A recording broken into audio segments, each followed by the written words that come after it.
बोलिए वैष्णो मैया की जय।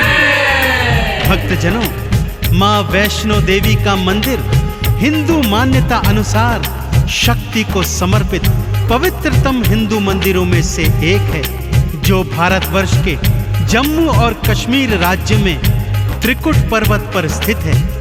यहाँ पर मैया 3 पिंडियों के रूप में गुफा मंदिर में स्थापित है तथा दर पे आने वालों को दर्शन देकर उनके जन्मों जन्मों के संचित पाप कर्मों का नाश कर रही है, उन्हें मुक्ति का फल प्रदान कर रही है। जितनी रोचक माँ के भवन की चढ़ाई है, उतनी ही रोचक माँ के प्राकट्य की पावन गाथा है, जो आज मैं आपको संगीतमय रूप में सुनाने जा रहा हूँ। तो एक बार फिर से बोलिए, बोलिए वैष्णवी मैया की जय।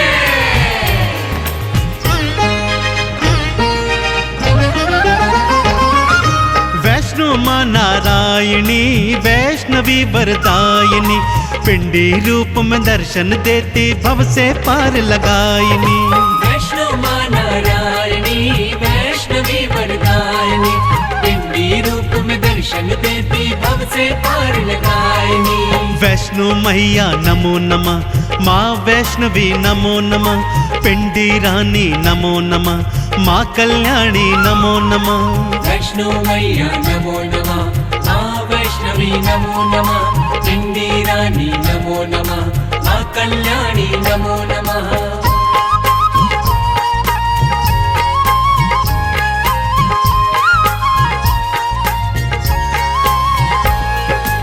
भक्तजनों, माँ के प्राकट्य की गाथा इस प्रकार से है। जम्मू स्थित कटरा जिले में हंसाली नामक गांव था भक्तों। इसी गांव में एक निर्धन ब्राह्मण श्रीधर अपनी पत्नी के सहित रहा करता था। माँ वैष्णो का परम भक्त था भक्तों। दिन रात माँ की भक्ति करता और जो रूखा सूखा मिलता उसको माँ का प्रसाद समझकर माँ को भोग लगाकर स्वयं भी ग्रहण करता।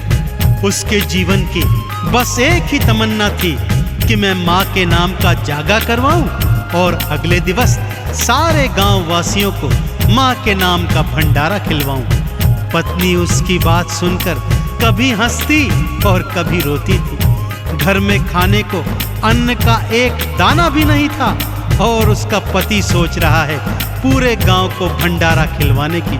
परंतु माँ का परम भक्त श्रीधर अपनी पत्नी से कहता, हे प्रिय, माँ ने जागे की और भंडारे की प्रेरणा दी है तो करवाएगी भी मेरी वैष्णवी मैया।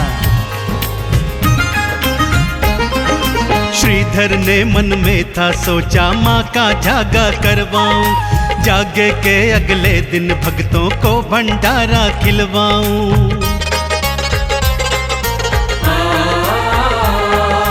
पत्नी हंसती बात को सुनकर घर ना अन्न का दाना है और भंडारा खिलवाने को आपने मन में ठाना है। मैया रानी आएगी भंडारा खिलवाएगी, श्रीधर को विश्वास था भक्तों माँ तो लाज बचाएगी। वैष्णो मैया नमो नमः, माँ वैष्णवी नमो नमः, पिंडी रानी नमो नमः, माँ कल्याणी नमो नमः।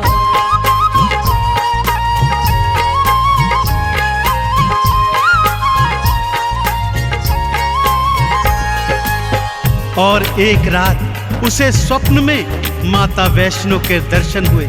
माँ ने आश्वासन दिया कि जा मेरे भक्त, मेरे नाम का जागा करवा और अगले दिन पूरे गांव को मेरे नाम से भंडारा खिलवा। श्रीधर अगले दिन सुबह सुबह उठा और माँ का नाम जपते जपते पूरे गांव को जागे का और भंडारे का निमंत्रण देने निकल गया। पत्नी ने बहुत समझाया कि ये आपका भ्रम है, परंतु श्रीधर पर तो माँ की नाम खुमारी चढ़ गई थी। सारे गांव सहित वो भैरवनाथ और उसके शिष्यों को भी भंडारे का निमंत्रण दे आया। सबके मनों में कौतूहल है कि भला ये दरिद्र हमें क्या भंडारा खिलवाएगा। अगले दिन सब जागे में गए और फिर भंडारा खाने पंगत में बैठ गए। घर में अन्न का एक दाना भी नहीं और सारा गांव खाना खाने बैठा है कि तभी सब क्या देखते हैं, एक लाल चुनर ओढ़ी छोटी सी कन्या श्रीधर श्रीधर कहती हुई आती है और भोजन का पात्र उठाकर उसमें से 56 भोग निकाल निकाल कर सारे गांव को खिला रही है। श्रीधर की आंखों से खुशियों के आंसू छलक रहे हैं। भक्तों, मैया का चमत्कार ऐसा ही है।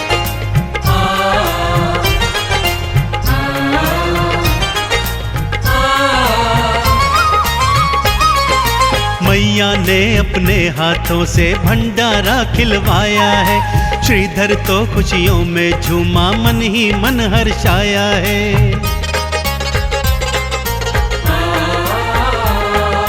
भैरवनाथ भी चेले लेकर भंडारे में आया है।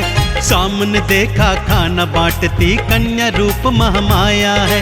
हलवा पूरी देख के भैरवनाथ चिल्लाया है। भोजन में खाने को उसने मदिरा मांस मंगाया है। वैष्णो मैया नमो नमः, माँ वैष्णवी नमो नमः, पिंडी रानी नमो नमः, माँ कल्याणी नमो नमः।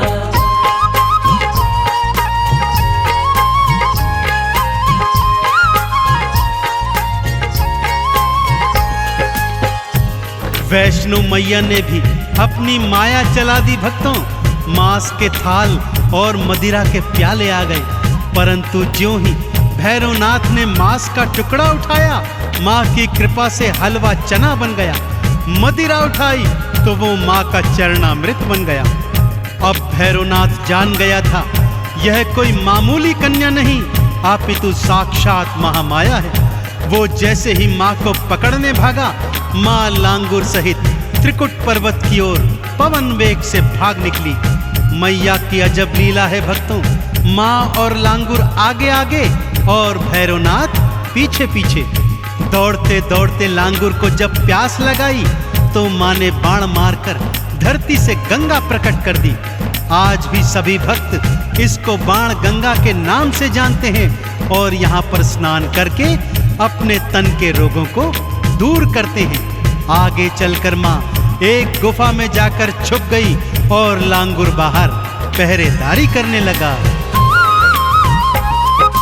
भागते भागते वैष्णो रानी एक गुफा में थी आई। मैया अंदर छुप गई और बाहर लांगुर अगवाई।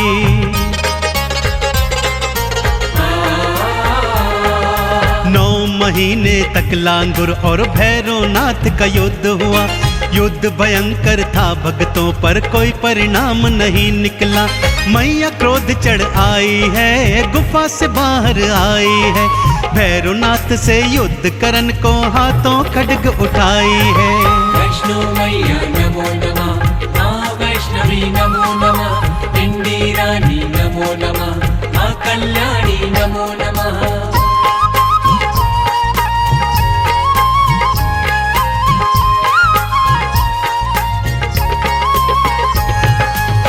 जब 9 महीने तक लांगुर और भैरव के युद्ध का कोई परिणाम नहीं निकला तो माँ 9 महीने के बाद उस गुफा से बाहर निकल आई भक्तों। और तभी से उस गुफा को गर्भजून के नाम से माँ के भक्त जानते हैं। बाहर निकलते ही महामाया ने विकराल रूप धारण कर लिया। 8 भुजाओं में अनेक अनेक अस्त्र शस्त्र धारण किए और माँ भैरवनाथ से युद्ध करने को तत्पर हो गई। भैरवनाथ को भी माँ के नाम की अलख जग गई भक्तों, परंतु जब तक वो अपने पापों की क्षमा मांगता, माँ ने खड्ग प्रहार से उसका शीश उड़ा दिया।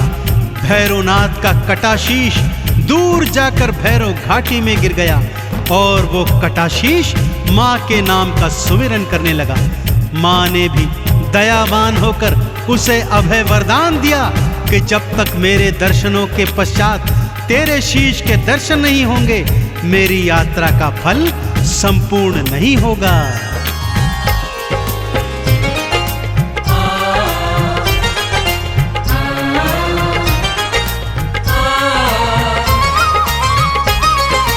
फटे शीश ने भैरों के जब माँ की अलख जगाई थी, उसको अभय वरदान देने आ गई महामाई थी।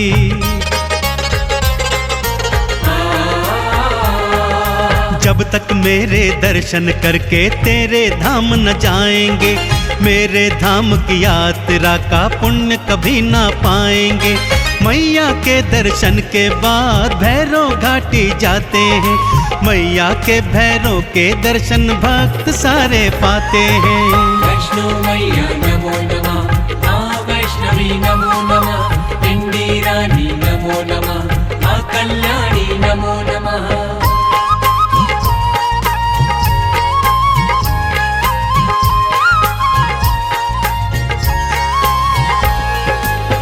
अब आइए भक्तों, आपको माँ के भवनों की सैर करवाता हूँ।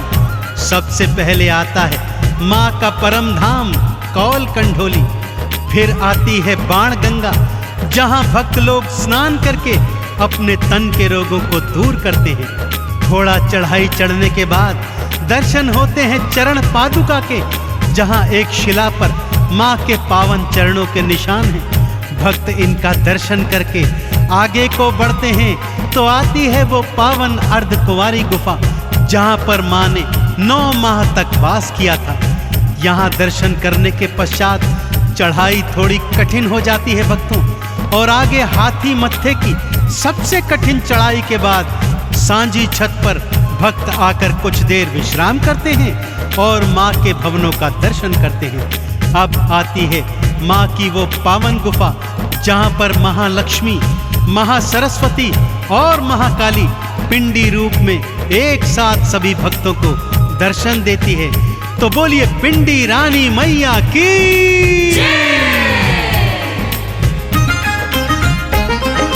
ऊंची चढ़ाई ना घबराना, मैया आप बुलाती है, हाथ पकड़कर बच्चों को वो भवनों पे ले जाती है। नारियल का भोग लगाते, चंदन तिलक लगाते हैं, मैया रानी के भवनों से मुक्ति का फल पाते हैं। लाल चुनर जो मैया को हाथों से पहनाते हैं, भवसागर में कभी न डोले पार वो लग जाते हैं। वैष्णो